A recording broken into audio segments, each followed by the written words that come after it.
E temos mais entrevista aqui no Jornal da Rede Alesp. Nós vamos falar agora com José Wellington Bezerra da Costa Neto. Ele é juiz assessor da presidência do Tribunal Regional Eleitoral de São Paulo, o TRE São Paulo. Ele nos fala sobre as eleições 2020 e nos traz um balanço do primeiro turno das eleições e recomendações para o segundo turno. Bom dia, Dr. José Wellington. Seja bem-vindo ao Jornal da Rede Alesp. Bom dia, Mel. Bom dia, Guga. Para o TRE de São Paulo, é uma satisfação toda especial falar com a Alesp, com a Assembleia Legislativa do Estado de São Paulo, por meio da rádio. Nós agradecemos de antemão esse espaço que nos é concedido para trocarmos ideias, informações de máximo interesse público sobre o nosso processo eleitoral. Muito obrigado, muito bom dia também a todos os ouvintes. Doutor, qual o balanço geral que nós temos do processo eleitoral num todo do primeiro turno das eleições no estado de São Paulo? Tivemos ocorrências graves, doutor? Bom, eu dividiria essa análise, né, do balanço em dois momentos. Primeiramente, aquilo que é a atribuição mais direta e específica dos tribunais regionais, que é a organização administrativa do processo eleitoral em cada estado, né?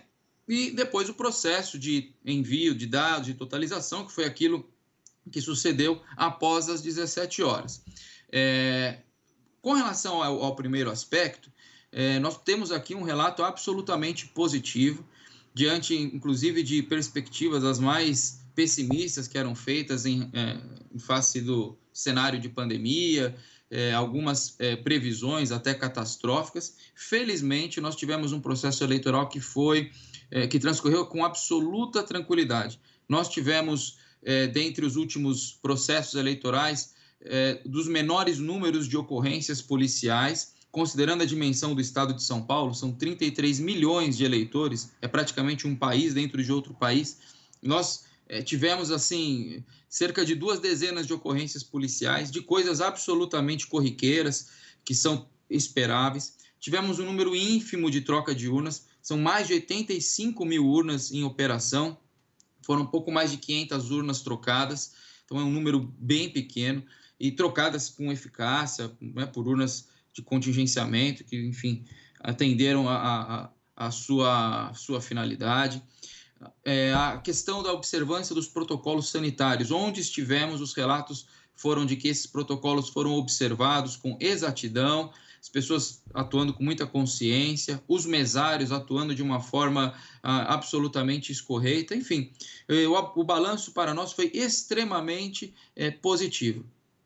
Doutor, a gente sabe que a gente está vivendo um momento difícil, atípico, né, para o mundo inteiro, que é a pandemia. E a gente tinha uma expectativa de haver um impacto da pandemia no processo eleitoral, de alguma forma. Como que vocês avaliaram esse impacto aí na prática, né, no que aconteceu no resultado da eleição, no transcorrer da eleição? Bom, a grande expectativa que se tinha era que o cenário de pandemia gerasse uma abstenção superlativa, né? Chegou-se até a cogitar num número de 50% de eleitores ausentes às urnas. E, felizmente, o que se verificou foi um ligeiro aumento da abstenção, mas nada nem próximo daquilo que se poderia esperar. No estado de São Paulo, nós tivemos uma abstenção de 27,3% de eleitores. Na capital, 29,29%. No ano de 2018, no estado, a abstenção foi de 21,5%. Então, é um aumento aí substancial, de cerca de 6 pontos percentuais, mas considerando, como eu falei, esse cenário de pandemia, considerando aquilo que se poderia esperar, aquilo que se projetou, o resultado é extremamente favorável. E só lembrando que no cenário nacional esse número ainda é menor, ficou em torno de 23%. Né? Muitos estados do Nordeste tivemos uma abstenção de 15% a 16%, que é muito baixa, né? Um comparecimento realmente maciço às urnas. Então, considerando o contexto e aquilo que se poderia esperar, parece-me que o eleitor realmente confiou nos protocolos sanitários, foi às urnas. É claro que há muitos eleitores que são de grupo de risco, aqueles que, mesmo com os protocolos sanitários, se sentiram talvez inibidos. Isso ainda, as grandes causas da abstenção nós também ainda vamos apurar, claro, mas o fato é que o resultado desde já pode se afirmar só com esses números que foi bem mais positivo do que se esperava. Agora, doutor, isso foi notório, né? Tivemos lá o atraso na apuração. Eu quero saber a perspectiva para o segundo turno. Nós vamos ter uma celeridade maior aí na apuração? Isso vai depender da demanda dos dados lá para o TSE? Como a gente pode fazer uma previsão aí deste segundo turno, já que também não são todas as cidades que fazem, por ser somente a eleição, né? Para o majoritário se torna mais rápida, né? Exatamente, né? Assim, independentemente da explicação com relação à lentidão, que foi um problema relacionado à calibragem da inteligência artificial do computador central no Tribunal Superior Eleitoral, só pelo fato da redução substancial de dados que serão transmitidos no segundo turno, isso já indica que nós teremos um processo de totalização muito mais rápido, né? Certamente com a duração usual que se espera, né? Em São Paulo, nós tínhamos, né, no primeiro turno, 645 municípios em eleição, além dos votos para os cargos majoritários, os votos também das eleições proporcionais, e temos 16 municípios indo para o segundo turno só para votos majoritários, né? Só votos majoritários. Então, é evidentemente uma redução, a proporção de dados que serão transmitidos agora é infinitamente inferior à que foi transmitida anteriormente. Além disso, o problema que envolveu a calibragem do sistema de inteligência artificial foi resolvido. E até na nota técnica que o TSE divulgou, eles deram um exemplo que acho que torna bem clara a explicação do problema. O sistema de inteligência, o sistema de inteligência artificial desse computador que foi adquirido pelo Tribunal Superior Eleitoral, vamos compará-lo, por exemplo, a um aplicativo de trânsito, né? Então, o sistema tinha uma previsão de dados a serem recebidos que equivaleria, por exemplo, a você verificar como é que está o trânsito no seu trajeto 2 horas antes de você sair. Então, ele tinha essa previsão de dados a serem recebidos. Como é que ele funciona no geral?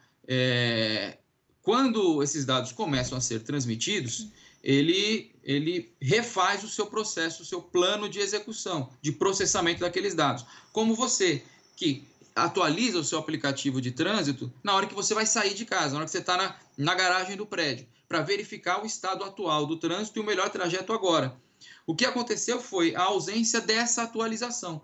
Daí porque o módulo de inteligência artificial ficou com os dados prévios desatualizados e o plano de execução acabou sendo mal gerido e gerou a lentidão. Esse aplicativo, esse computador, esse módulo teve de ser reinicializado como se você fechasse e abrisse de novo o seu aplicativo de trânsito, né? E foi isso que foi feito. É claro que nós estamos fazendo uma comparação para tornar mais clara a explicação, só que nesse tempo de reinicializar, nós estamos falando de um sistema, né, gigantesco, né, com uma quantidade infinita de variáveis, é claro que tomou um tempo considerável, e daí o atraso que foi verificado. Doutor, a gente teve conhecimento que o Tribunal Superior Eleitoral sofreu um ataque de hackers na manhã do dia 15, né? E aí, eu queria saber do senhor se isso pode interferir na lisura da eleição, do processo eleitoral, de um modo geral, na legitimidade, e como é que fica a proteção de dados? É bom destacar muito que esse ataque hacker não teve relação com o processo de apuração e transmissão de dados. Foi um ataque ao sistema de serviços da Justiça Eleitoral. Então, por exemplo, o sistema do e-título acabou sendo afetado. O ataque é um ataque que se chama de negação de serviço, né? Que inchar os acessos ao sistema de modo que o sistema não consiga processar. Então, foi um ataque que gerou 436 mil acessos por segundo.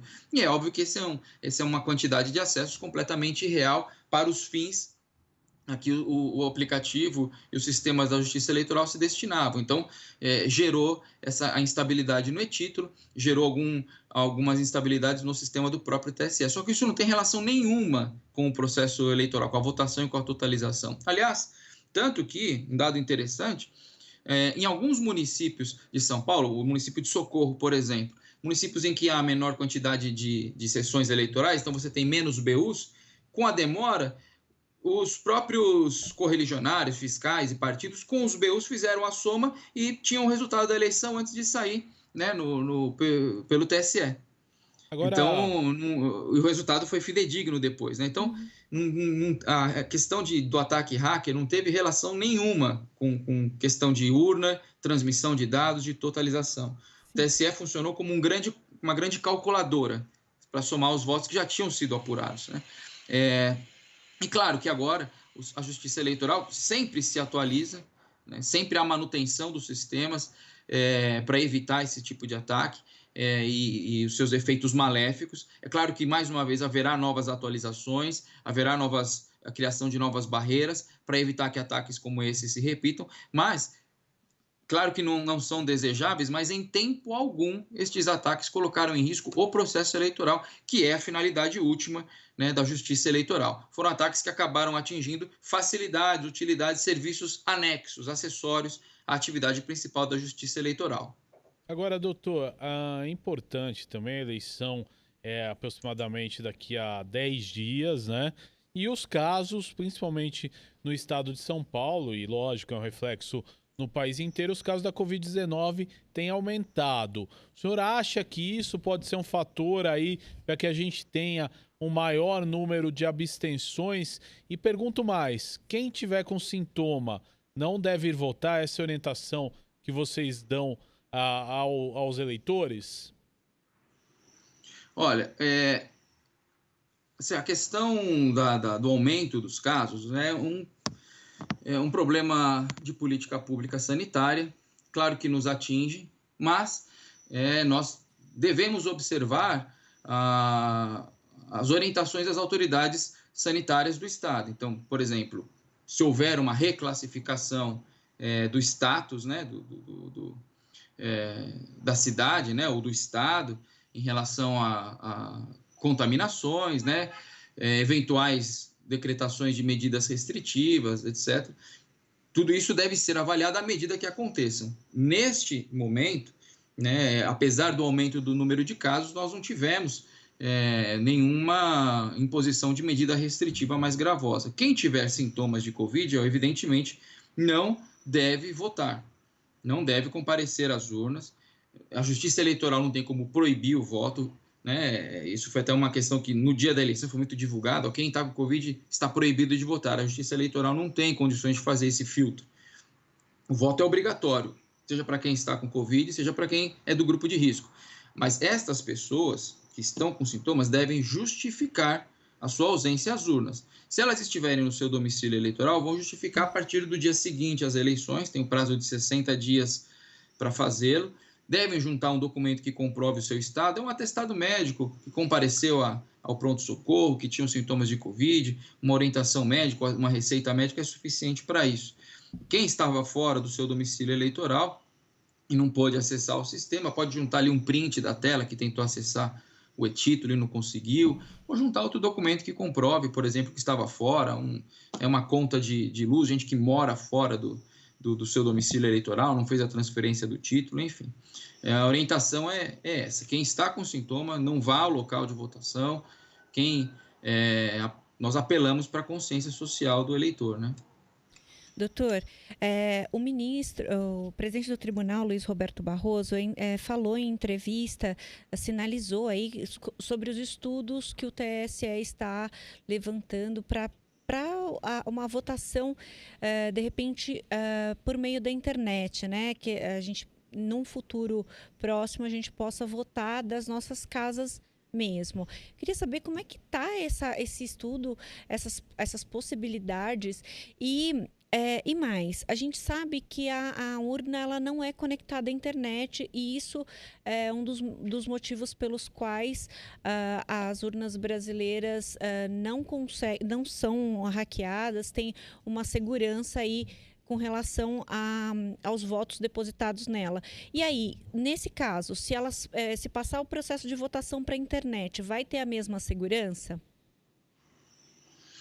Bom, esse é um projeto piloto, né? Um projeto incipiente. Nós até tivemos aqui no estado de São Paulo no Mackenzie e na FATEC, a exposição em stands, né, de propostas de meios de votação à distância, online, né, pela internet.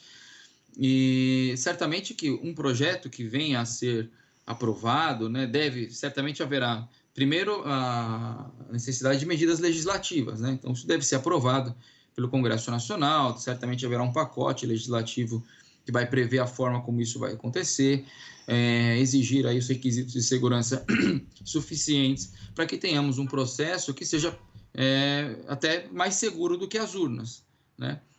Do que a utilização das nossas urnas eletrônicas, que, como você bem disse, elas não são conectadas à internet. Isso é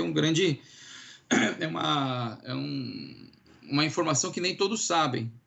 As urnas são elas são menos um computador do que uma calculadora. Elas não são conectadas à tomada de energia. E quando falta energia, elas não são conectadas a nada, funcionam só com a sua bateria. Então, é impossível, né, se o item não está conectado à internet, que sejam hackeadas. E o processo por votação por aparelho celular ou por outra via eletrônica, certamente que deverá contar com um sistema de segurança, e aí me falta também o conhecimento técnico da área de informática, né, para estabelecer assim quais requisitos seriam desejáveis, né? Certamente que aquilo que vier a ser discutido por um futuro, certamente contará com toda a assessoria técnica do Tribunal Superior Eleitoral e eventualmente até, né, de entidades de fora da Justiça Eleitoral que sejam especializadas nesse assunto, né? É importante destacar que o sistema atual funciona e funciona muito bem. E a gente já viu muitas pessoas aí reclamando e falando de volta ao sistema manual, o que é uma lógica muito interessante, porque nós estamos acostumados a uma apuração que dura aí 3 horas e meia, tivemos um atraso que levou a uma demora aí talvez de 5 horas para apuração, e aí nós queremos que volte um sistema que demorava dias para apurar, né? Então, na verdade, nós ficamos até um pouco mal acostumados, né, com o nosso sistema eletrônico de votação, e é um atraso que, se comparado às outras alternativas, é mínimo, né? Isso aí. Agora, doutor, é importante também a gente fazer uma pergunta. Essa história, né, do voto por celular, o voto no Brasil, ele é secreto. Quais as garantias, né, através desse sistema, que a população vai ter que realmente o voto é secreto, ou a partir daquele momento o voto passaria a ter uma identidade? Então, esse é um dos problemas que vai ter que ser debelado, né?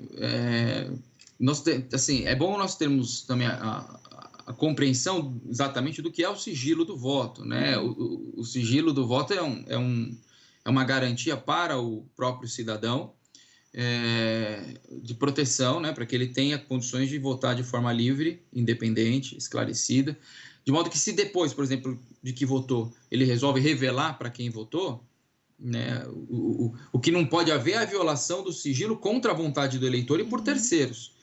Então, se o eleitor, por exemplo, usando o celular, resolve mostrar publicamente para quem está votando, ele abre mão dessa proteção que é conferida a ele, né? Então, é preciso distinguir as situações, porque hoje, na cabine de votação, mesmo aquele eleitor que não faz questão do sigilo, ele acaba sendo resguardado, porque a cabine de votação é inviolável, né? Agora, aquele eleitor que, por exemplo, vier votar por um celular, estará fora fora de um ambiente como é a cabine de votação. Hoje ele pode votar na presença de outras pessoas, com outras pessoas vendo, né? Mas aí houve uma voluntariedade dele de abrir mão, né, de renunciar ao seu direito ao sigilo. Agora, a questão de eventual violação por parte de terceiros, como eu te falei, é uma questão técnica, né? Certamente que deve haver alguma forma de ocultar os IPs, de embaralhar os IPs, né? Eu sei que há entidades que já utilizam, claro, numa dimensão infinitamente inferior do que seria um processo eleitoral aqui no Brasil, mas que utilizam sistemas de votação eletrônica por celular ou por site, né? E o máximo, né, também que se pode pensar é que um IP pode ser identificado, né? O que não significa também que se identificou o autor do voto, né? Você tem, em geral, potencialmente mais pessoas que utilizam o mesmo IP, enfim. Mas realmente é um problema a ser equacionado, um problema técnico, né, a ser equacionado. Como que vai se ocultar o IP de um computador que acessou um sistema de votação, isso vai ter que ser discutido. A gente sabe, o senhor deixou assim, super claro isso, que é um projeto piloto que é possível acontecer e que vão ser feitos vários estudos para que seja viabilizado. Mas eu acredito que um dos grandes impactos, se o projeto se tornar realidade, é de não haver mais os santinhos no dia da votação, que é um problema ambiental, né, doutor? Como que vocês tratam essa questão hoje, do monte de papel que ainda insistem em distribuir no dia da eleição e acaba sujando tudo em volta e acaba até gerando um gasto ali para o poder público muito grande para limpar toda aquela sujeira? Como é que vocês tratam dessa questão nesse momento? Você abordou muito bem a questão. Isso tende a desaparecer, porque hoje o candidato inteligente já percebeu que com uma rede social ele atinge muito mais pessoas do que ele atingiria com os santinhos que são jogados. Né?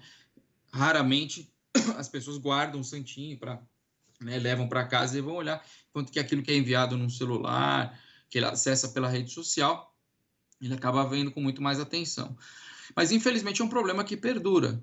Né? Nessas eleições foi um problema mais reduzido, né?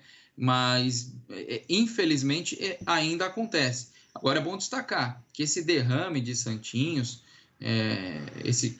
a pura distribuição no dia da eleição é crime de boca de urna. Aliás, inclusive, a distribuição virtual no dia da eleição é crime de boca de urna. Né? E o trabalho da Justiça Eleitoral nessa sede é um trabalho repressivo, que é de punir, eventualmente, aqueles que sejam identificados, aqueles que são conduzidos ao distrito policial, né, para a lavratura de um termo circunstanciado, porque isso constitui crime, né? A realização de boca de urna. Agora, doutor, em alguns países a votação não é obrigatória. No Brasil, ela ainda é obrigatória. Você acha que nós evoluímos aí para um cenário, de repente, da votação não ser mais obrigatória? Você acha que o Brasil está preparado para isso? Nosso sistema democrático permite isso, na sua visão, doutor? Bom, para que nós alterássemos a questão do voto, nós precisaríamos de um processo constitucional importante, né? Então, acho que começaria por aí. Né? Agora, a questão da conveniência do voto obrigatório acaba sendo assim, uma discussão talvez até um pouco sem sentido, porque eu começaria fazendo a seguinte reflexão. A multa para quem não vota, nem justifica, é de R$ 3,51. Eu sei que é dinheiro, eu sei que ninguém rasga e joga no lixo R$3, mas convenhamos, né? É difícil a gente dizer que é realmente um voto que, se você não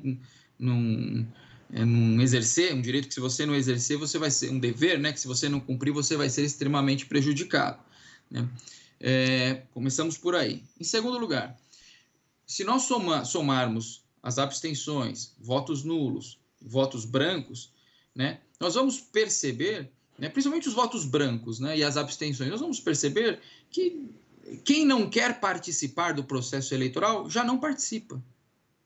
Entendeu? Então, eu acho que acaba sendo uma discussão que talvez ela seja mais até teórica, em termos de conveniência, em face de teoria do Estado, de teoria ou de teorização do próprio processo democrático. Tal. Aí é uma discussão válida. Agora, na prática do eleitor do Brasil, eu fico pensando se de fato nós podemos dizer que o nosso voto é obrigatório, né? Doutor, para encerrar a nossa conversa, a gente, pela primeira vez, nós usamos o e-título, né, nessa eleição, e teve a instabilidade que o senhor falou, vários acessos aí que acabaram gerando uma instabilidade no sistema. Eu queria saber se vocês já estão trabalhando para tentar amenizar essa questão para a próxima eleição, para o segundo turno, né? E mais uma coisa, no e-título a gente tem lá a nossa foto, a nossa nossa identificação. E algumas pessoas relataram que a imagem que estava ali não era a que ela tirou, e sim alguma de um outro documento que acabou sendo utilizado. Por que isso aconteceu? Bom, a questão do e-título ele já está normalizado, porque o que houve foi no dia esse ataque aí de negação do serviço. Então, tanto que no dia seguinte já havia milhares, e muito mais até do que no próprio domingo, de justificativas apresentadas. Quem justifica após a partir do dia seguinte à eleição é quem não conseguiu fazer no domingo, estando fora do domicílio eleitoral, e as demais pessoas que estavam no seu domicílio eleitoral e não puderam votar por alguma outra causa. Nós não tivemos aqui no na Justiça Eleitoral, pelo menos de São Paulo, nenhum reporte no problema de troca de foto. Tá? Eu acho até assim fora da curva esse relato que a nós não chegou em nenhum momento. O que nós temos é que somente os eleitores que fizeram a revisão biométrica é que tiveram a sua foto apresentada lá no e-título. Os que não fizeram a revisão têm acesso ao e-título, mas sem foto. Mas nós não tivemos nenhum relato de que tenha sido utilizada uma foto diferente daquela que o eleitor tirou no dia da eleição. Eu vi alguns nós relatos. Não importamos. Pois não. Eu vi alguns relatos nesse sentido nas redes sociais, e algumas pessoas até que relataram: eu fiz cirurgia bariátrica e a minha foto é de antes da cirurgia e antes da biometria. E foi até engraçado porque ficou difícil da pessoa, do mesário, identificar que era a pessoa mesmo, né? Bom, como eu te falei, esses relatos talvez tenham sido pontuais. Assim, a gente não faz esse monitoramento de redes sociais para esses fins, né? A gente colhe aquilo que nos chega por meio da nossa ouvidoria, por meio eventualmente do NIC, né? Que é o nosso núcleo de informações ao cidadão, que são canais que a Justiça Eleitoral tem de contato com a sociedade, com o público externo. Esse tipo de reclamação ou de informação não chegou. Talvez a foto tenha sido antes da cirurgia, né, mas já após a revisão biométrica, a foto que já constava do cadastro do próprio eleitor, né? Então, pode ter sido essa situação, né? Ok, doutor, muito obrigada pela sua participação. É sempre importante a gente ouvir o TRE, que nos traz informações oficiais aí sobre o momento mais importante que a gente vive, que é o da eleição. Muito obrigada, doutor. Nós aqui agradecemos mais uma vez o espaço. Um grande abraço para você, Mel, também para o Guga. Obrigado pelas perguntas e pela oportunidade de participar. Um abraço também a todos os ouvintes da Rádio Alesp. Muito obrigado, doutor. Mais entrevistas aqui, falamos, né, com o pessoal do TRE, trazendo aí um balanço das eleições 2020 parlamentar.